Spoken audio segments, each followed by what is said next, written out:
அதிகார அத்துமீறல் தமிழ்நாட்டில் நடந்துட்டு இருக்கு. பெரும்பான்மையான தமிழ்நாட்டு மக்கள் தேர்ந்தெடுத்த ஒரு கட்சி இன்னும் ஆட்சியை பிடிக்கல. இந்திய அரசியலமைப்பு சட்டத்தையே மீறி ஆளுநர் செயல்படுறாரு. இது கண்டிக்கத்தக்கது.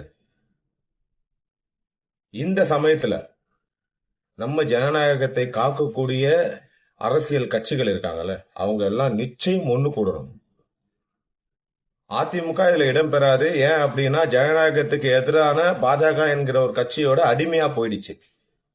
ஆனா மிச்சம் இருக்கிற கட்சிகள் தயவு செஞ்சு ஒண்ணு சேருங்க.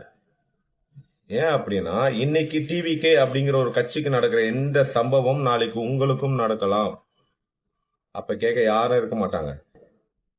டிவிகே கட்சிக்காவது இன்னைக்கு தமிழ்நாட்டு மக்கள் நிப்பாங்க, கண்டிப்பா நிப்பாங்க. நியாயப்படி சட்டப்படி ஒரு தீர்ப்பு இங்க கிடைக்கல அப்படின்ற பட்சத்துல மக்கள் களத்துல இறங்குவாங்க. இது சத்தியம். முன்னெடுப்போம். மிகப்பெரிய போராட்டம் இங்க நடக்கும். இது அகிம்சை போராட்டமா தான் இருக்கும். அதுவும் எதுக்கு?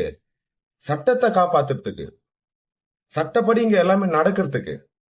சட்டப்படி இங்க எல்லாமே நடக்கிற பொறுப்பு அரசு எடுத்துக்கணும். ஆனா இங்க மக்கள் எடுக்க வேண்டிய சூழ்நிலைக்கு தள்ளுறீங்க. குறிப்பா பிசிகே, சிபிஐ, சிபிஎம் கட்சிகள் தயவு செஞ்சு நீங்க உடனடியா முடிவு எடுங்க. கூட்டணி அந்த இதுவெல்லாம் இருக்கட்டும், கூட்டணி தர்மம்லாம் அப்படி ஓரமா வைங்க கொஞ்ச நாளைக்கு. இப்போதைய தேவை ஜனநாயக பாதுகாப்பு. அது ரொம்ப முக்கியம். அதுக்கு முதல்ல முன்னுரிமை கொடுத்து ஒரு முடிவு எடுத்து டிவிக்கு கூட இணையுங்க. அப்புறம் கதை பார்த்துக்கலாம். நன்றி.